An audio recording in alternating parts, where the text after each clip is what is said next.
Terima kasih Tuhan. Engkau baik dan terlalu baik bagi kami. Dengan segenap hati kami boleh sembah Tuhan. Dan kami percaya Engkau ada di tempat ini memerintah atas hidup kami. Bukan Engkau ada di samping kami, tetapi Engkau ada di dalam kami, bersama kami Tuhan pagi hari ini. Terima kasih untuk kebaikan-Mu. Biar setiap kami pagi hari ini Tuhan boleh fokus kepada Tuhan. Boleh Tuhan mendengarkan firman-Mu pagi hari ini. Biar Tuhan setiap kata dan kalimat yang keluar dari lidah hamba-Mu yang tidak ada apa-apanya ini Tuhan menjadi kekuatan bagi setiap kami, menjadi Bapa penopang, bahkan suluh, bahkan tongkat dalam jalan kami. Untuk setiap kami, bahkan hamba-Mu berjalan terus dalam panggilan surgawi, panggilan yang mulia, panggilan yang kudus, bersama dengan jemaat di tempat ini. Tuhan, Engkau urapi kami, Engkau berikan setiap talenta kepada kami, karunia untuk kami boleh menuntaskan amanat agung ini untuk kemuliaan bagi nama Tuhan. Sekalipun di antara kami ada banyak yang sakit Tuhan, ada banyak yang lemah, ada banyak yang bimbang, tetapi Roh Kudus menuntun kami pagi hari datang ke tempat ini. Sebab kami percaya di dalam Yesus juga ada mukjizat, mukjizat kesembuhan, pertolongan yang nyata atas hidup kami. Terima kasih Bapa, berfirmanlah bagi kami pagi hari ini. Biarlah kami sebagai seorang murid duduk diam tenang untuk mendengar pesan-pesan dari kami. Terima kasih Bapa, dalam nama Yesus. Haleluya. Amin. Silakan Bapak Ibu. Terima kasih Tuhan, terima kasih. Baik, shalom Bapak Ibu. Shalom. Boleh kasih senyum satu dengan yang lain. Haleluya, puji Tuhan. Saya bersyukur Bapak Ibu sekalian, kita ada sebagaimana ada pada saat siang hari ini. Tentunya semuanya karena kebaikan dan kemurahan Tuhan. Setuju katakan amin. Saudara diberkati Tuhan dalam seminggu ini. Amin. Pagi hari ini saudara diberkati lewat pujian penyembahan kita. Ya, saya bersyukur dan saya bangga punya Allah kita, punya Yesus. Sebab Bapak setiap hari terus Tuhan perlengkapi kita. Setiap hari Tuhan berikan karunia-Nya dan semakin baik. Saya percaya semuanya terjadi karena kita fokus kepada panggilan kita. Kita fokus kepada Tuhan, amin. Pergumulan boleh ada, masalah boleh ada, apapun situasi yang tidak mengenakan kita, itu boleh ada. Tetapi iman kita harus terus bertumbuh di dalam Tuhan. Setuju katakan amin.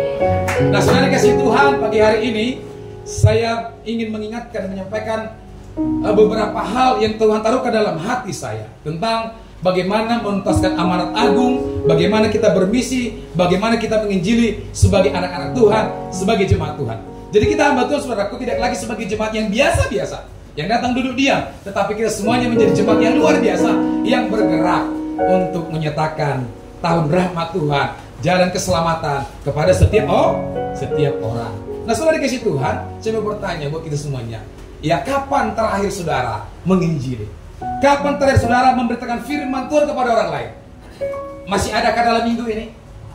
Masih ada dalam minggu hari kemarin? Halo?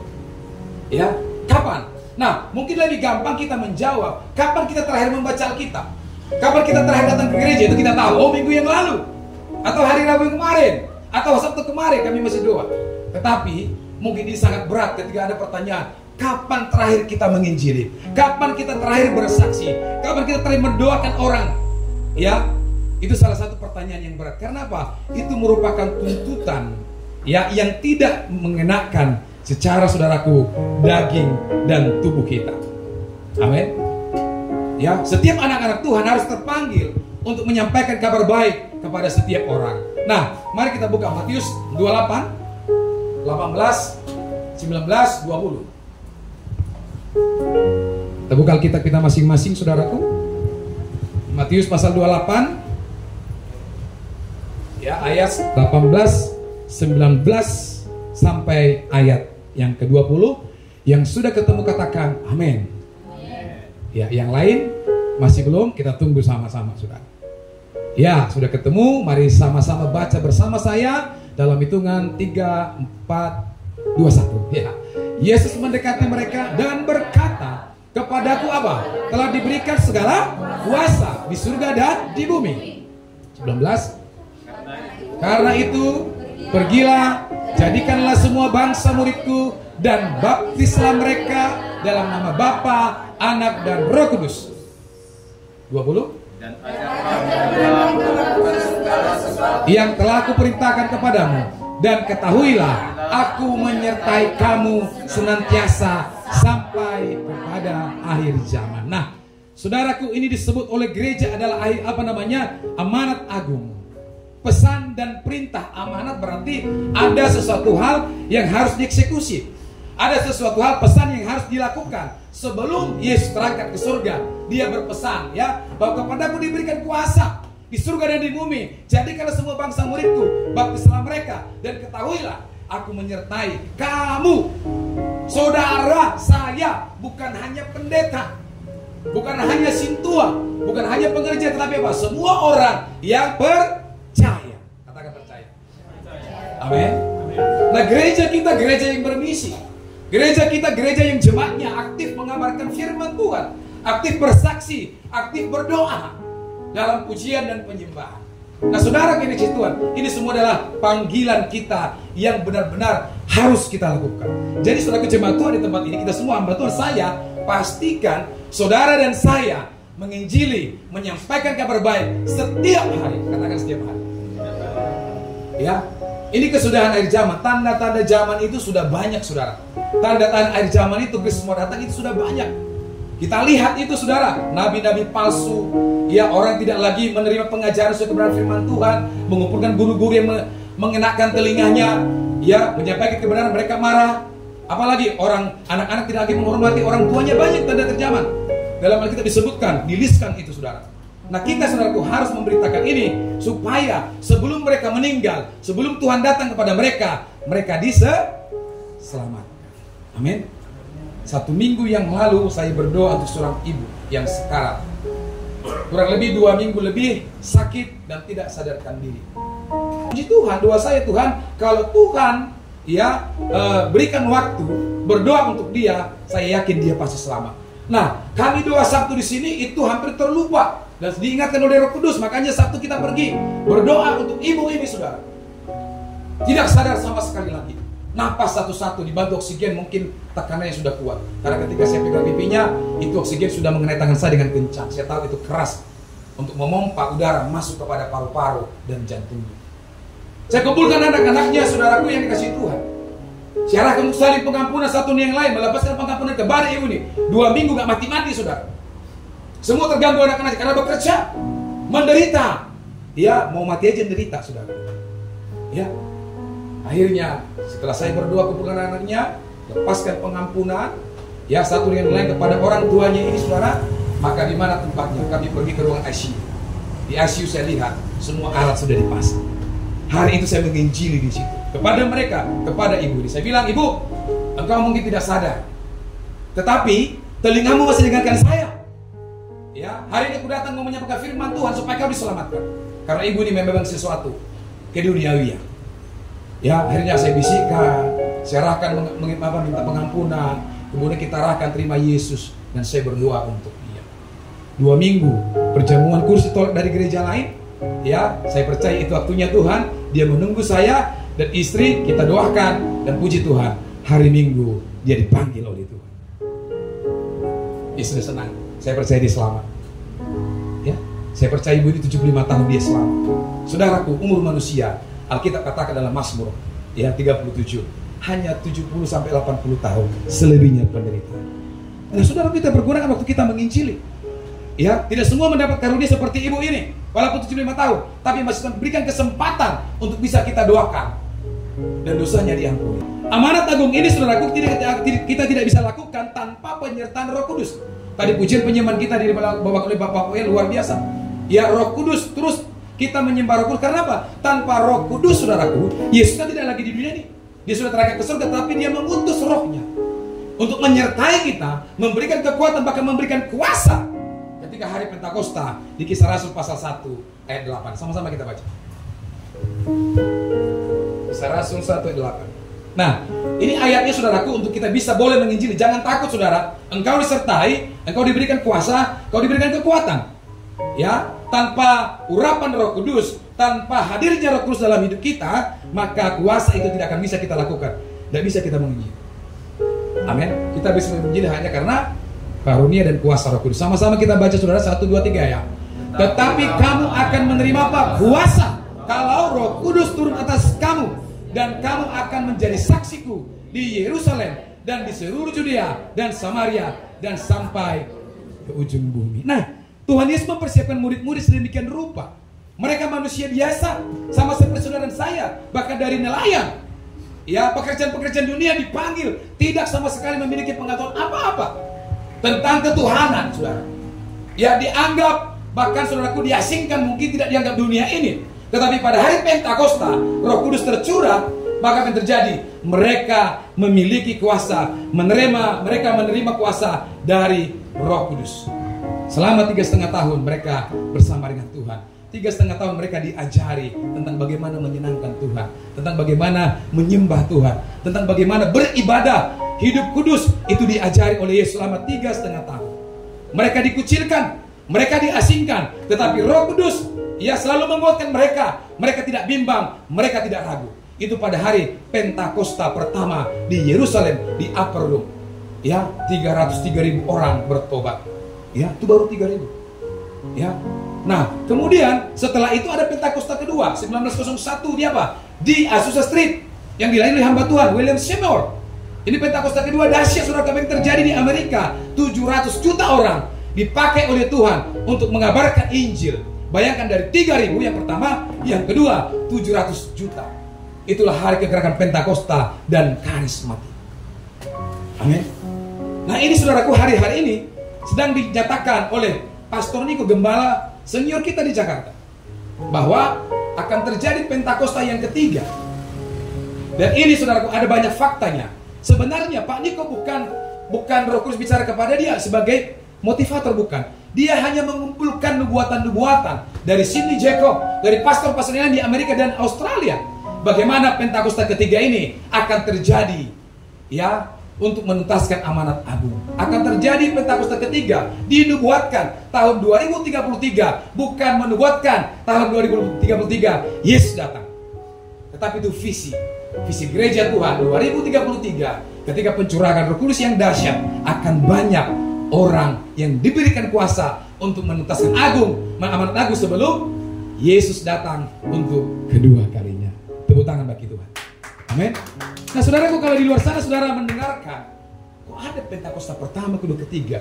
Bagaimana Pentakosta keempat? Saudaraku, Pastor Niko dalam simposium Pentakosta ketiga, bahkan dalam setiap tuntunan setiap bulan disampaikan, tidak ada Pentakosta keempat dan kelima. Sampai ketiga, sampai nanti Yesus datang untuk kedua kalinya. Amin. Jadi kalau saudara mendapatkan pertanyaan di luar sana, jangan cari di tempat lain. Saudara gak ngerti tentang tuntunan dari Pastor Niko, tanya saya, tanya hamba Tuhan yang ada di bawah pembinaan Pak Niko, saudara. Amin. Supaya kita jangan sesat. Nanti kita menuduh Pak Niko ABC dan sebagainya. Mas selalu bilang, kalau kita tidak ngerti, doa saja. Amin. Nah, ini akan diberikan kuasa untuk menuntaskan amanat agung. Tanpa kuasa dari Tuhan, ya, dari Roh Kudus, kita tidak bisa berbuat apa-apa. Pengetahuan Alkitabiah kita tidak ada gunanya tanpa urapan kuasa Roh Kudus. Perhatikan, banyak orang yang sampai doktor teologi nggak bertobat juga. Profesor Alkitab nggak bertobat juga.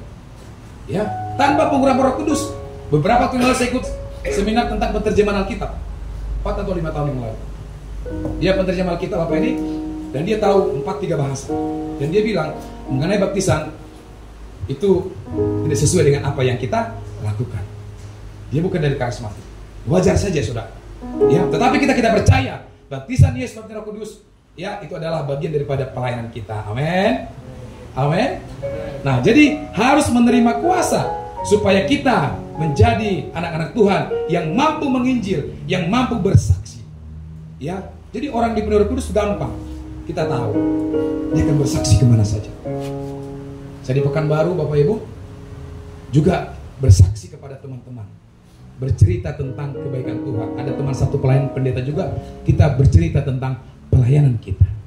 Ya, memang harus penuh kuasa.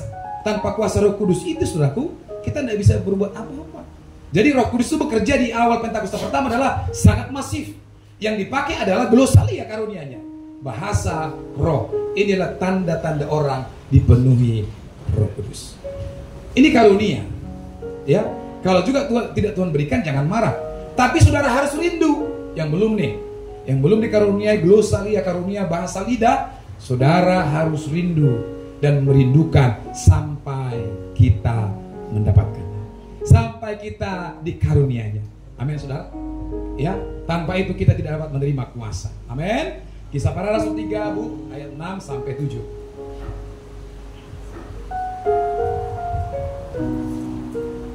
Ya, ini kisah Petrus bertemu dengan orang peminta-minta dan dia tidak kasih uang kepada peminta-minta ini. Saudara bisa contoh Petrus. Amin. Ya, dikatakan 6, tetapi Petrus berkata, apa?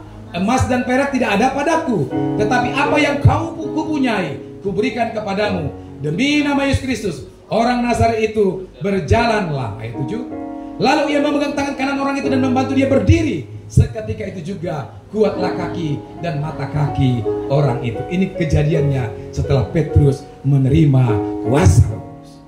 Amin. Tidak ada emas dan perak padaku, tidak ada uang saya, tetapi demi nama Yesus kau berjalanlah. Dia berjalan. Orang yang diurapi Roh Kudus akan diberikan kuasa. Amin. Ibu Canis minggu yang lalu sakit matanya. Hari Sabtu saya masih doakan dia. Pakai kacamata. Ya Pak Batubara ya. Sakit mata. Roh Kudus tuntun kita, doakan hamba Tuhan ini. Kita doakan Bapak Ibu. Hari Sabtu kita doakan, hari Minggu sudah pulih. Dan hari ini dia bisa melayani sekolah minggu. Tepuk tangan bagi Tuhan. Amin. Kita nggak punya uang, nggak punya kuasa, nggak punya materi, tetapi kuasa dalam nama Yesus itu diberikan kepada kita. Saya telepon hamba Tuhan di tempat ini, Pak Dola. Kenapa nggak bisa ikut FA? Sakit saya emang. Dia loncat, dikiranya dia masih muda. Rupanya udah tua ya. Loncat dari atas, kena pinggul sakit. Saudaraku, saya mendoakan dia dalam perjalanan lewat mobil. Ya, handphone saya, speaker saya bawa mobil. Saudaraku, Roh Kudus menuntut, jangan sampai terlambat. Aman di mana? Di rumah. Siapa yang sakit? Istri juga sakit, saya sakit. Saya bilang, speaker kan, doa. Ya, kita berdoa dalam nama Yesus. Berangsur-angsur pulih dan kita akan doakan. Amin. Saya percaya kuasa yang diberikan Tuhan kepada kita akan mampu memulihkan banyak orang. Dan saya percaya kita menjadi saksi dan mampu menyaksikan kebaikan Tuhan kepada siapapun. Bahkan kita boleh menarik mereka dari jurang maut, dari jurang neraka kepada kehidupan kekal bersama dengan Tuhan. Amin. Ya, orang itu tidak mendapatkan uang namun mendapatkan yang lebih berharga, yaitu apa? Kesembuhan. Adalah bukti adanya kuasa dalam hidup orang percaya, dalam hidup Petrus dan Yohanes, seperti yang Tuhan katakan. Amin, saudara. Nah, yang kedua, ketika kita punya kuasa, maka murid-murid itu dipanggil untuk mengikuti Tuhan Yesus, menerima pengajaran selama beberapa tahun sebelum Yesus naik ke surga. Tuhan tidak langsung serta-merta mengutus mereka, memberikan apa yang mereka ketahui. Tuhan menyuruh mereka untuk menantikan pencurahan Roh Kudus. Buat apa? Roh Kudus akan tinggal di dalam diri murid-murid, menyertai mereka dan menjadikan mereka sebagai apa? Saksinya Yesus. Amin. Jadi bersaksi itu nggak perlu bahasa teologi, nggak perlu kita bilang, oh dalam bahasa Yunani, dalam bahasa Ibrani, nggak perlu. Saudara, ketika diberikan kuasa, ya saksikan aja pengalaman kita dengan Tuhan kepada Dia. Bagaimana Tuhan menolong kita, bagaimana Tuhan menyembuhkan kita, bagaimana Tuhan melepaskan kita dari maut yang hampir mati, bagaimana Tuhan mengangkat kita dari ekonomi yang terpuruk, diangkat, ya dipromosikan untuk mendapat berkat-berkat. Saksikan itu. Amin. Katakan saksikan itu. Jadi gak usah bahas teologi ya. Kata Pak Tagalog bahasa Ibrani ini nih, gak usah. Ya, pengalaman kita dengan Tuhan, bagaimana Tuhan menolong kita, menyembuhkan, menyelamatkan, memulihkan kita. Tadi ada pujian kita, mengalir kuasa dari tempat maha tinggi, Bapa kau mulia. Iya, memulihkan hati, menyembuhkan yang terluka, bukan bersamamu Bapa. Kan memulihkan hati yang terluka, menyembuhkan hati yang terluka, menyembuhkan hati yang tubuh yang sakit. Ya, ada kuasa yang mengalir dari tempat yang maha tinggi. Amin. Kalau orang lain, hamba Tuhan yang lain, orang Kristen yang lain dipakai Tuhan dengan penuh kuasa, kenapa kita jemaat GB House of Blessing ini malu-malu? Ya. Nah, bagaimana kita saudara sebagai anak Tuhan? Mari terus menjadi saksi untuk menyampaikan kabar baik kepada banyak orang. Nah, kita buka Yohanes 16 ayat 8 sampai ayat 11 ya. Mengapa saudaraku kita harus penuh dengan Roh Kudus? Nah, di sini Tuhan Yesus mengatakan, dan kalau Ia datang, Ia di sini adalah Parakletos, Roh Kudus ya. Ia akan menginsafkan dunia akan dosa. Ya, menyadarkan dunia, menyadarkan kita dari dosa, kemudian kebenaran dan penghakiman akan dosa. Karena mereka tetap tidak percaya kepadaku akan kebenaran, karena aku pergi kepada Bapa dan kamu tidak melihat aku lagi, akan penghakiman, karena penguasa dunia ini telah dihukum.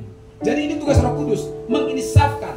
Nah, artinya Tuhan memakai kita saudara untuk bersaksi, untuk menginsafkan banyak orang. Ya, jangan lemah. Saudara harus kuat karena saudara diberikan kuasa. Sekalipun mertua kita mungkin, suami kita nggak berubah, istri kita nggak berubah, terus saksikan sampai dia insaf. Makanya kita saudara di gereja ini jangan lepas dari doa, pujian dan penyembahan. Saya lihat saudaraku 2 tahun gereja kita, ya ulang tahun bulan kemarin, 2 bulan kemarin, saya lihat banyak ini berkati Tuhan. Tadinya nggak punya apa-apa, sekarang sudah bisa melayani. Tadi masih sama anak saya waktu saya ngopi, ketika kamu diperintahkan oleh hamba Tuhan, oleh pimpinanmu, oleh orang tuamu, jangan pernah nolak. Engkau tidak akan tahu kalau kau tidak masuk di bidang itu. Saya bilang sama, tapi apa, terima dulu. Nanti Tuhan akan menyertai. Ya, Tuhan akan berikan kuasa untuk kita bisa boleh bersinergi dengan yang lain. Kita pahami. Amin. Terkadang banyak bidang saya lakukan. Kalau melihat kondisi saya nggak mampu, tetapi ketika kita mau ada di dalam itu, oh rupanya ini. Ya, segala sesuatu yang saya kerjakan, selalu saya minta tuntunan Roh Kudus. Saya pindah pekerjaan, saya juga minta tanda kepada Tuhan, tidak asal-asal. Tuhan berikan damai sejahtera. Terakhir minggu kemarin, saya sadar, oh ini dari Tuhan. Siap Tuhan, segala risiko, segala tekanan aku akan nikmati. Dan saya tidak mau stres dengan pekerjaan ini. Saya harus nikmati untuk kemuliaan bagi nama Tuhan. Jadi saya diajar Tuhan bekerja itu adalah melayani, saudara. Saudara saya tahu, ya belum serah terima, tapi saya harus jemput bola. Tangan harus di bawah. Supaya itu bagian daripada kita menjadi saksi. Ya, terkadang kita harus merendah. Ya, supaya segala sesuatu dalam pekerjaan kita, pelayanan kita bisa berjalan dengan baik. Amin. Hamba Tuhan harus melayani, bukan dilayani. Setuju? Ini gerejanya beda, GB ini beda. GB kita ini beda. Tidak ada yang dilayani di sini kecuali dia. Saya, saudara, kita semuanya sama-sama melayani. Bersinergi satu dengan lain, bagaimana untuk menghadirkan kuasa Allah ada di kota Dumai. Amin. Ya, amin saudara. Nah kita harus bersaksi karena Roh Kudus itu menginsafkan ya setiap orang dari dosa, kesalahan ya. Orang tidak mengaku Yesus sebagai Tuhan tanpa pengaruh Roh Kudus. Makanya berat. Kalau ada orang menolak Roh Kudus, kalau ada orang tidak terima Yesus, ya ini menandakan bahwa memang Roh Kudus belum ada di dirinya. Karena orang yang percaya Yesus adalah Tuhan adalah orang yang dituntun oleh Roh Kudus. Katakan amin. Nah, dalam 1 Korintus 12 ayat 3, Rasul Paulus menuliskan, karena itu aku mau meyakinkan kamu bahwa tidak ada seorang pun yang berkata-kata oleh Roh Allah dapat berkata, terkutuklah Yesus, dan tidak ada seorang pun yang mengaku Yesus adalah Tuhan selain oleh Roh Kudus. Jadi kalau saudara berkata Yesus adalah Tuhan, itu Roh Kudus sedang bekerja. Ya. Kalau kita berkata hanya Yesus adalah Tuhan, berarti Roh Kudus sedang bekerja dalam hidup kita. Karena diri kita ini tidak bisa diisi oleh 2 roh. Selama Roh Kudus ada dalam diri kita, roh dunia ini, iblis tidak bisa masuk. Katakan amin. Tetapi ketika Roh Kudus kosong dalam diri kita, maka apa? Masuklah iblis, masuklah roh dunia ini. Itu yang membuat kita sakit. Amin. Makanya saudara harus berjuang mempertahankan kuasa Roh Kudus atau hadirat Roh Kudus ada dalam hidup kita. Perhatikan orang-orang yang kesurupan. Perhatikan orang yang datang opungnya. Perhatikan orang yang datang dari gunung Kawisan atau gunung apapun. Perhatikan kerohaniannya. Belum tentu saudaraku kita pelayan Tuhan bebas dari kesurupan, belum tentu. Tapi percayalah, selama Roh Kudus ada dalam hidupmu, maka kita akan mengaku Yesus adalah Tuhan, dan roh iblis tidak akan masuk kepada di dalam diri kita ini. Amin. Ya. Nah, selanjutnya saudaraku, kuasa Roh Kudus ini membuat para murid menjadi berani. Ya. Perhatikan Petrus, saudaraku, ketika Yesus disalibkan, tentara Romawi dan ahli-ahli Taurat itu ada di situ. Ya, mereka bilang ini salah seorang bagian daripada dia. Gimana Petrus? Lari. Dia lari lewat lidahnya, dia menyangkal apa? Yesus sebanyak berapa kali? 3 kali, sampai ayam berkokok. Ketika Yesus disalibkan mati, apa yang terjadi? Semua murid-murid terpencar, ketakutan. Mereka lupa sebelum Yesus mati, ya, bahwa ada kuasa yang menyertai kalian. Bahkan sesudah Yesus bangkit, ditegaskan lagi bahwa aku akan mengutus rohku kepadamu. Itu mereka lupa. Jadi memang juga saudara, bukan hanya sekarang ini, dulu pun para murid sering lupa. Kita pun hari ini sebagai orang Kristen sering lupa kan? Iya Bu ya? Iya Bu ya? Iya Pak ya? Sering lupa kan? Disitulah bisa masuk iblis. Amin. Jadi kita tidak boleh lupa akan kebenaran firman Tuhan. Ya, baca terus firman Tuhan. Saya tidak kasih batasan. Kita bebas.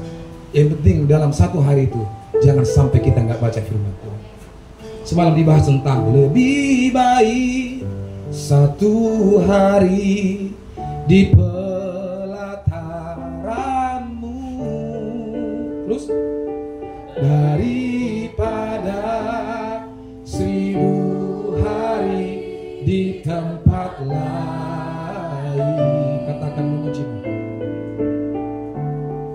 memujimu, menyembahmu, Kau Allah yang hidup, dan menikmati semua kemurahan-Mu. Tepuk tangan bagi Allah kita.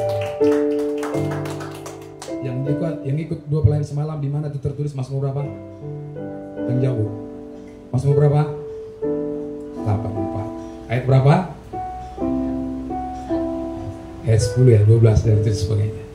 Tapi di Mazmur pasal 84. Nah, kalau kita paham saudaraku, lebih baik di dalam pelataran Tuhan satu hari, maka orang Kristen harusnya tidak boleh pergi kemana-mana hari Minggu. Kalaupun pergi, dia harus beribadah. Katakan yang gak ngomong berarti sering hari Minggu kemana-mana. Amin. Ya. Nah, Bapak itu kan Bapak yang baik, mengasihi kita anak-anaknya.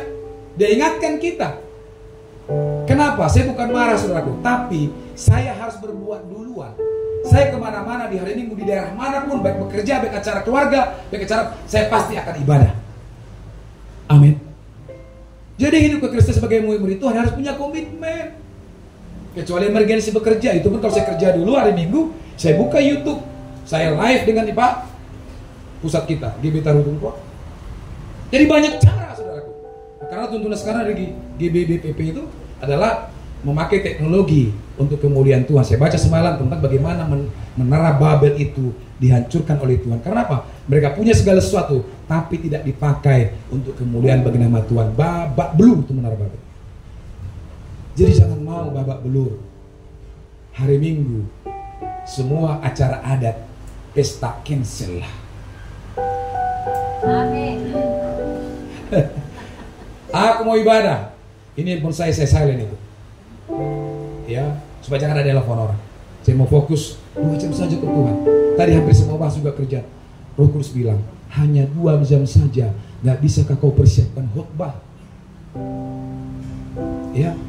Jadi saya sudah lebih duluan. Maka saya sampaikan kepada Bapak Ibu. Amin. Jadi Roh Kudus membuat apa? Murid-murid menjadi berani, tidak penakut. Masih ada penakut di sini? Hati-hati, kalau takut terus stres. Takut mati, takut miskin, takut susah, takut, semua takut. Takut hal yang tapi kalau kita hidup dalam ketakutan setiap hari, ini namanya terlalu. sulit. Sulit, ya kan? Nah, sebagai anak Tuhan, kita harus berani karena kita terima kuasa dari Roh Kudus. Kisah Rasul pasal yang keempat ayat 29. Perhatikan. Dan sekarang ya Tuhan, lihatlah bagaimana mereka mengancam kami, dan berikanlah kepada hamba-hambamu di keberanian untuk memberitakan firman-Mu. Jadi di awal kekristenan pertama, murid-murid itu ditangkapin, murid-murid itu dibunuh. Bahkan Saulus atau Rasul Paulus menjadi saksi dan menjadi pelaku pembunuhan orang-orang Kristen di abad pertama Masehi. Amin. Sorry, di abad 30 sekian Masehi. Ya. Karena di situ Paulus hidup. Bahkan sebelumnya pun mereka sudah dibunuh, mereka sudah dicari supaya apa? Firman ini, amanat agung ini tidak sampai kepada semua orang. Supaya apa? Supaya banyak orang mati masuk neraka. Tetapi puji Tuhan, kekristenan semakin dihambat, semakin merambat. Itu dia. Katakan merambat. Tahu ubi rambat? Tahu garong? Ya, semua lahir di kota kayak di sini. Pak Abe tahu ubi rambat. Doakan Pak Abe pasti di sini ya. Ya, merambat seperti andor-andor, seperti ubi jalar. Andor-andor itu dulu saya pakai untuk mengikat kayu bakar, mengikat pagar yang seperti arun untuk mengandani mungkin ada ayam atau benih padi. Ini saudaraku menjalar panjang sama kayak ubi jalar tadi. Ditanam satu bisa panjang dia kan, bisa rame dia kan. Seperti itu kekristenan, semakin dihambat dia akan semakin berambat. Karena apa? Karena Roh Kudus, Tuhan yang Maha Kuasa dalam diri Yesus itu memberikan kuasa bagi murid-murid Tuhan, bagi kita. Kita juga bersyukur kepada Opung IL Momensi. Ini Nabi orang Batak. Kemarin anak saya ini wisuda. Saya terkejut, rupanya di USU, tak USU kan? Universitas Sumatera Ujung. Sutomo Ujung itu kan Momensi juga. Betul ya? Betul ya? Itu juga USU. Ya, Sutomo Ujung. Rupanya begitu besar patung Opung Momensi di situ. Untuk apa? Mengingatkan bahwa sebenarnya bukan menyembah, mengingatkan bahwa apa?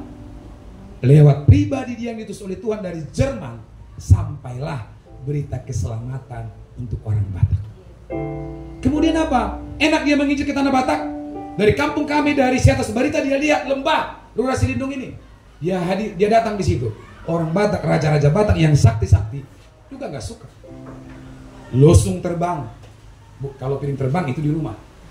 Ini losung terbang. Kalau orang Batak bilang losung terbang berarti ilmu segala sesuatu ilmu dibuat sebelumnya pendahulunya mati, Ngulsum dan Lima.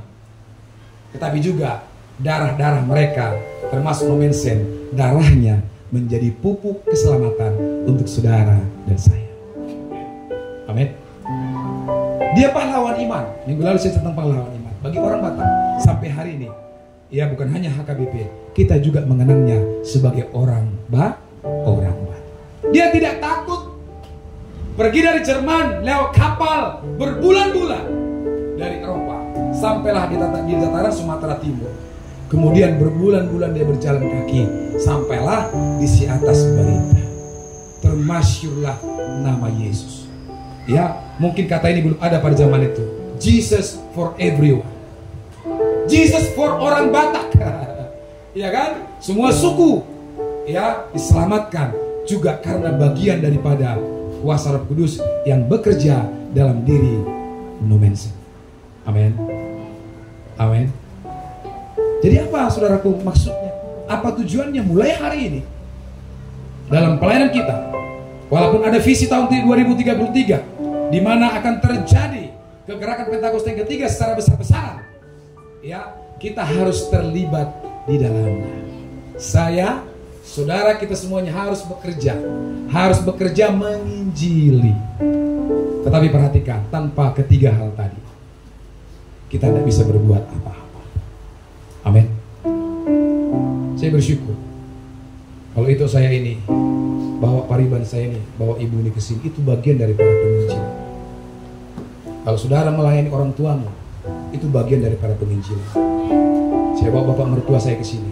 Mama saya sudah dari sini. Dulu bapak saya hidup, saya masih bawa. Itu bagian daripada penginjilan. Sekalipun mereka tidak ngerti, tetapi apa? Roh Kudus sudah menuntun. Saya yakin, lambat laun mereka akan diberikan pemahaman, pengertian, karena ada Roh Kudus yang bekerja dalam dirinya. Jadi jangan takut, engkau sudah diberikan kuasa. Bersaksilah, jangan berdebat. Saksikan bagaimana Tuhan menuntunmu. Pak Batubara, saksikan bagaimana Tuhan memberikan pekerjaan. Saksikan bagaimana Tuhan mempromosikan kita. Saksikan bagaimana Tuhan menyembuhkan kita. Saksikan bagaimana Tuhan menolong kita. Ya, Ibu Rana kemarin saksikan bagaimana Tuhan menolong dari banyaknya tangki. Hampir mau naas. Ya, saksikan itu kepada banyak orang. Supaya semakin banyak orang yang percaya kepada Tuhan. Amin. Amin Bapak Ibu. Bangkit berdiri.